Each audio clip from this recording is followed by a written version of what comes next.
Ever since Elena's arrival, the dynamics of our household have dramatically shifted. Luke, whose face used to light up whenever I entered a room, now barely acknowledges me with a grunt, choosing instead to immerse himself in his phone. His job hasn't changed much. It's as demanding, or perhaps less so, than it used to be. Yet, something within him seemed to disconnect the day we brought Elena home. "Another painting today, Hazel? That must be your third this week," Luke would remark, his voice sharp and tinged with disapproval, whenever he saw me setting up my easel. There was a time when he admired my art, even proudly displaying my favorite piece in his office. Those days are gone. "Yeah, it's not like I'm using your money," I'd reply, attempting to mask the quiver in my voice as I focused on blending blues and yellows on my palette. But inside, each dismissive word from him felt like a blow. Could have fooled me. "Look at this place. It's like a tornado hit it," he'd say, scanning the room, his gaze critiquing every misplaced toy and blanket as if they were evidence of my shortcomings. "Look, I'm with Elena all day, and she's a handful," I'd counter, my voice less steady than I'd like. "Maybe if you helped out a bit around here." "Help with what?" "You're home all the time, you handle it. That was our deal, remember? I make the money, you manage everything else." "Not my fault you can't keep up," he'd retort, cutting off any possibility of discussion, leaving no room for my rebuttal. Each evening ended the same, him turning away, dismissing me with a scoff. In the mornings, when he left for work, Elena would tug at the hem of my shirt, her little eyes filled with confusion. "Daddy mad?" she'd ask, her tiny lips trembling. "No, baby, Daddy just has a lot on his mind." "Here, help Mommy choose the colors," I'd say, pulling her into my arms and trying to muster a smile, guiding her hand to pick out colors. As we painted together, the harshness in Luke's tone would fade, replaced by her laughter and our shared canvas of colors. My confidence in my paintings wasn't born from arrogance, but from a reminder of a time when I felt vibrant and assured. That evening, as I always did, I tried to welcome Luke home with a warm dinner, the house tidy and Elena squeaky clean from her bath, dressed in her best pajamas. "Hey," I greeted him, the aroma of roast chicken wafting through the air. He responded with a grunt, shrugged off his coat, and threw it over the couch. His gaze flickered to the easel in the corner of our living room. "Still haven't gotten rid of that junk, huh?" "It's not junk, Luke. I'm working on something," I replied, weariness seeping through my words. "Looks like a waste of time and money. You could be doing something productive, you know," he remarked, dismissing my words as he walked past me to the fridge. "I am doing something productive. I'm raising our daughter and keeping her home, and I'm trying to hang on to something that matters to me," I stated firmly, clinging to the threads of something that once brought me joy and a sense of self-worth. "My artwork is profoundly important to me." However, Luke hardly seemed to notice as he casually cracked open a beer and took a long sip. "Call it whatever you want, Hazel, but to me, it seems like you're just passing the time and making a mess that I'll have to pay someone to clean up." The hurt wasn't from the harshness of his words. I was becoming accustomed to those. It was his blatant disregard for my dreams, my passion for painting, that cut deeply. There was no room for my aspirations in Luke's world anymore. "Dinner's ready," I announced, a statement that felt more like a rehearsed line I delivered weekly.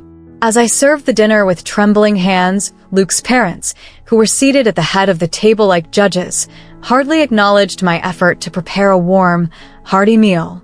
Their attention was fixed on the easel beside the window. "What's this then?" Luke's father, Jackson, a robust man with a commanding voice, pointed at my unfinished painting. "Oh, that's just something Hazel has been tinkering with," Luke replied with a dismissive chuckle, waving his hand as he took a seat. "Real high-class stuff, right?" Laughter erupted around the table, the kind that felt mocking and hollow, failing to reach their eyes. "Oh my, we have an artist now, do we?" Luke's mother, Delilah, chimed in, her tone sharp enough to cut through steel. "Why don't you show us your latest masterpiece, dear?" Jackson added, his smile more of a challenge than a show of interest. Rooted to the spot, I felt heat creeping up my neck. "It's not done yet," I mumbled. But Luke was already at the canvas, handling it with less care than a dish towel. "Look at this, folks," he laughed, turning the canvas around as if he were a game show host revealing a prize. "It's supposed to be a landscape. Can you believe it?" Jackson's loud laughter filled the room again. "Looks like a blind dog's nightmare," Delilah remarked dismissively, her nostrils flaring with disdain. "Why waste your time with this hobby?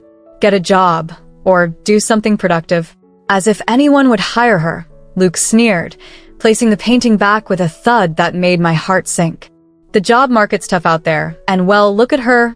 I swallowed hard, my hands balling into fists at my sides. "I do plenty. I take care of Elena and this house," I began, but my words faltered under their collective stare. Delilah prodded her food with her fork as though she suspected it was poisoned. "Taking care of your family is the least you can do," she sniffed. "But honestly, Luke, if you'd married someone with a little ambition..." They continued to belittle me with every word, while I just stood there. The room felt like it was closing in, their words pressing on my chest, squeezing the air from my lungs. I felt myself becoming smaller, insignificant in their grand performance. Something in me snapped as soon as the meal ended.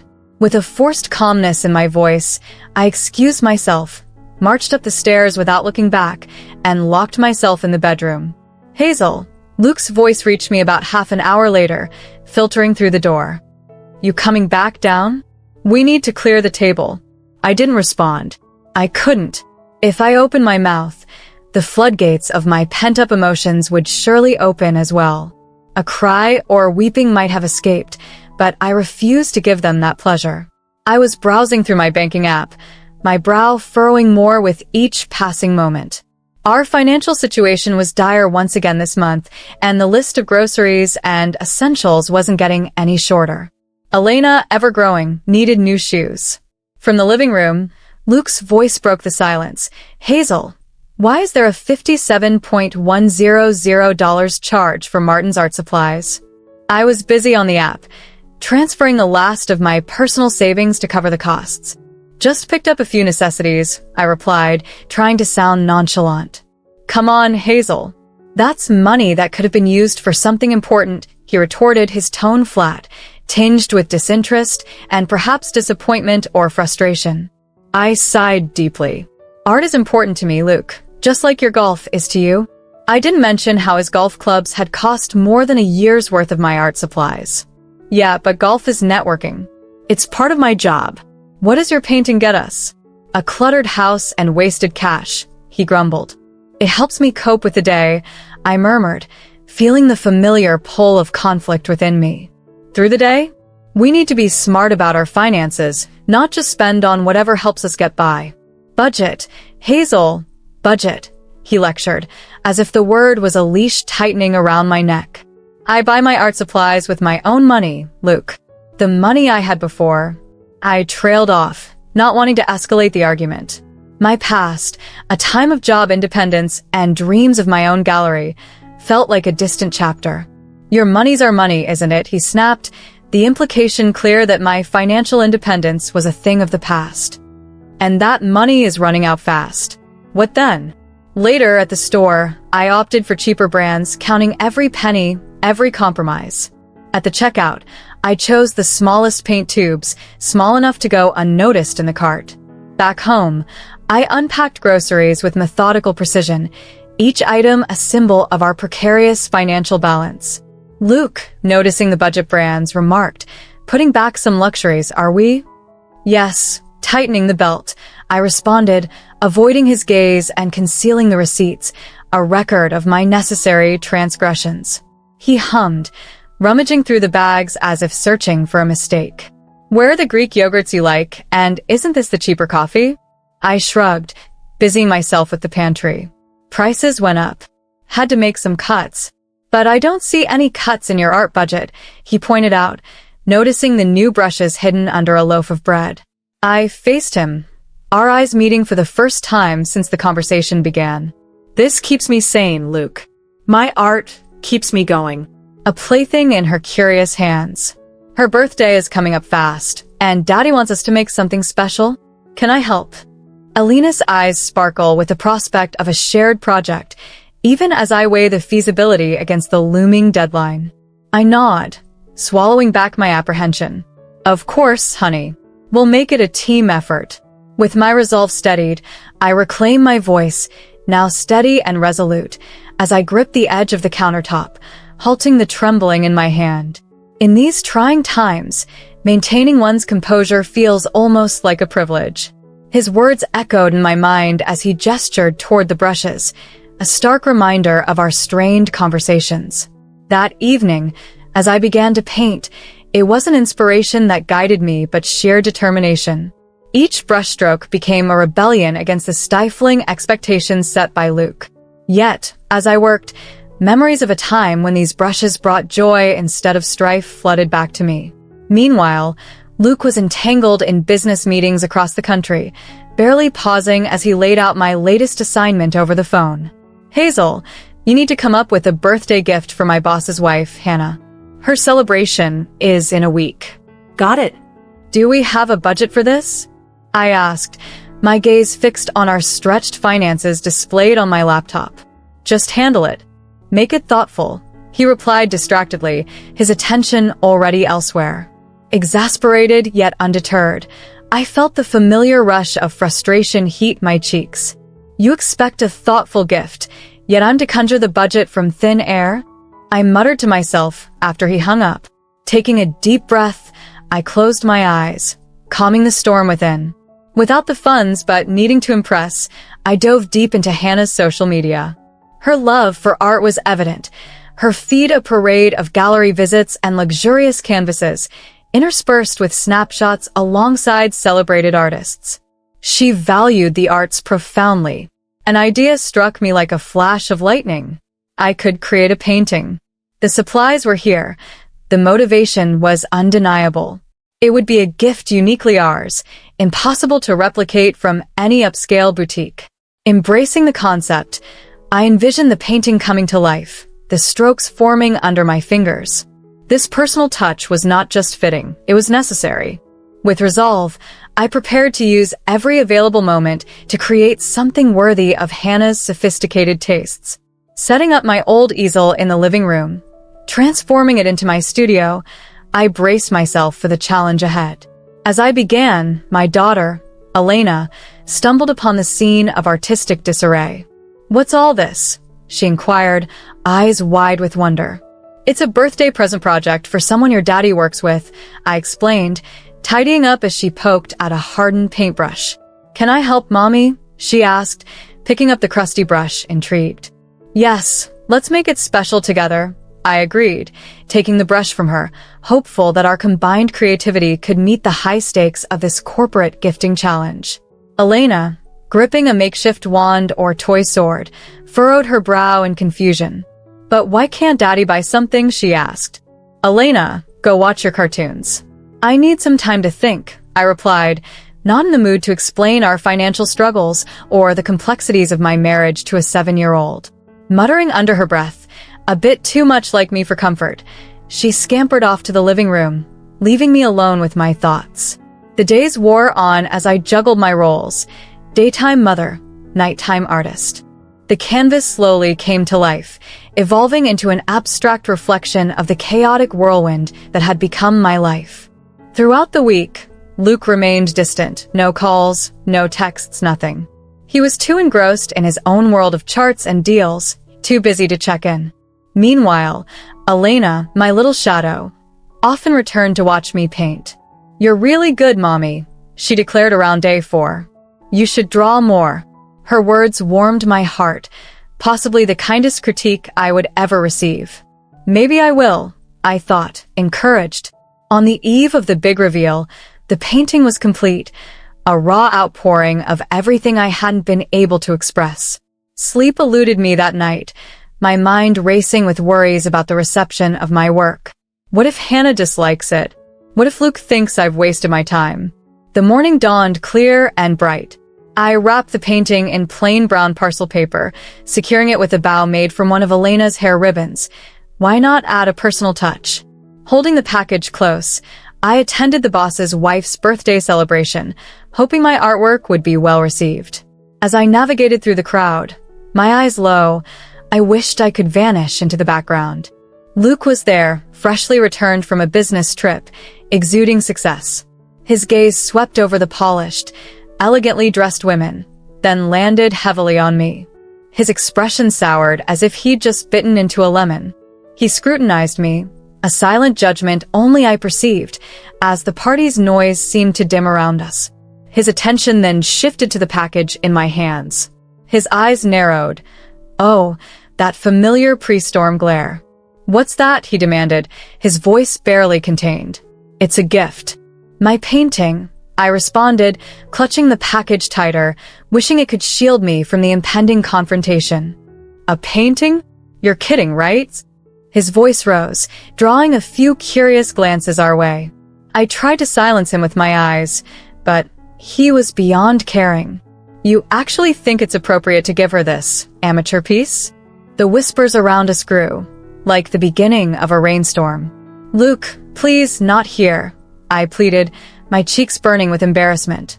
"Did you lose your mind?" he roared. The room didn't just pause, it froze. His words, sharp and loud, made it clear. He thought I was making us look foolish.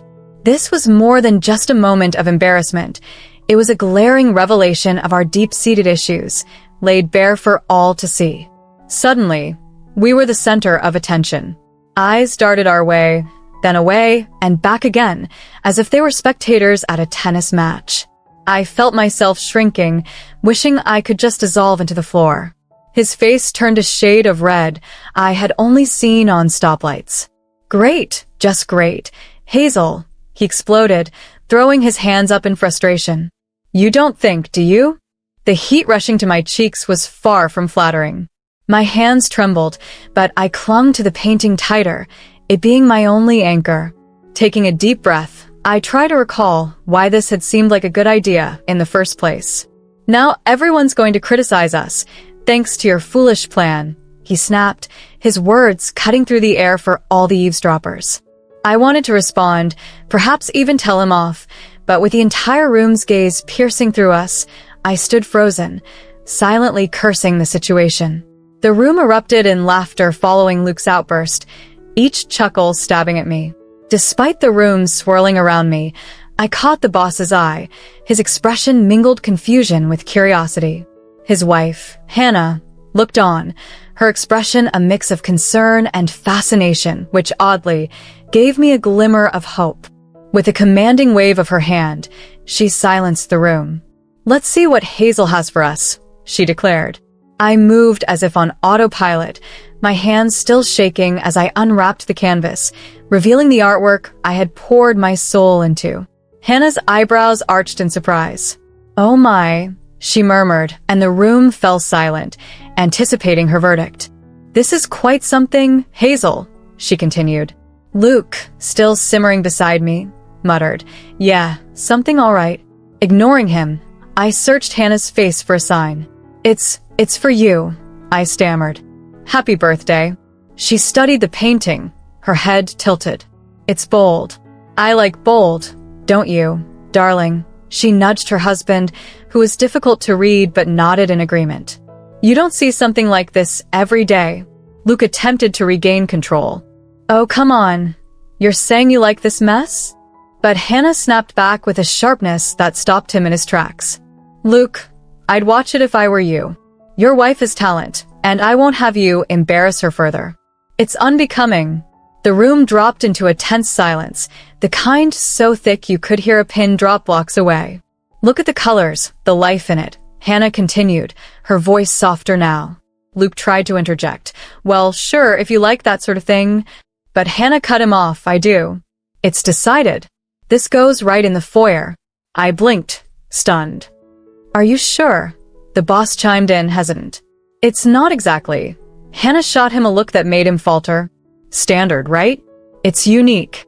Her arm reached out to me, a gesture of solidarity. "Thank you, Hazel. This here's a real gift. It's got soul." And just like that, the room buzzed with chatter once more. However, the atmosphere had changed. People were now nodding in agreement, some even regarding me with what appeared to be admiration. Hannah, cradling my painting as if it were a precious artifact, turned her gaze towards me once more. "So, Hazel," she began, drawing the room's attention, "have you ever considered exhibiting your art in a gallery?" Luke scoffed audibly. I heard it, but my attention was fixed on Hannah. "Nah, who'd be interested in my art?" I dismissed. "Don't worry, Hazel. I would, and I know others who would too," Hannah replied confidently, her eyes sharp and persuasive. Luke attempted to brush it off with a laugh. "Come on, Hannah. She's just experimenting." Hannah raised an eyebrow at him. "Well, she experiments better than some established professionals I know. What's it to you?" I felt a wave of anxiety, standing on the brink of something monumental. I don't know. I've never really thought about it. What's there to think about? Just dive in. I'll support you, Hannah declared, her expression making it clear this wasn't a suggestion but a directive. A nervous giggle escaped me, sounding slightly hysterical even to my own ears. "Sure, right?" I agreed, and Hannah's face lit up with a smile. "Good, it's settled then." Following our exchange, whispers circulated around me like moths drawn to a flame. Individuals who had previously overlooked me were now eagerly discussing my art, clinging to me as if seeing me for the first time. It felt surreal, like I was navigating through someone else's life. Luke reappeared, his hand pressing almost painfully on my back. "You're not serious about this, are you?" His voice had a sharp edge, like a knife poised to slice. I faced him, feeling the collective gaze and the allure of a new path. "Yes, I am," I said, my voice resonating with newfound strength. He scrutinized me intently, as if truly seeing me for the first time that evening. "But what about us?" he questioned. "What about us, Luke?" I echoed. We had been disconnected far longer than I cared to admit. That seemed to jolt him. He stepped back, confused. "I thought we were fine." I faced him squarely, my tone more frigid than intended, but necessary. "You thought wrong." Luke ran his hand through his hair, defeated. "So, what? We just ended." I glanced down at the colorful paint splattered across my nails, at the rings that had lost their significance. "We ended it a long time ago, Luke. Now, we're just acknowledging it." He had no response to that. I watched him walk away, his shoulders slumped. Hannah touched my shoulder gently. "You okay, hon?" I nodded. "I am. Thanks to you." She winked. "What are friends for, right? And you, Hazel," she continued, giving my shoulder a reassuring squeeze. "You're going to make this town take notice with your art. Just wait and see." With that, a rush of excitement surged through me, not just for an ending but for a new beginning, painted in the most vibrant colors I could envision. Elena and I, we'd be more than just okay. We'd be boldly, unwaveringly us.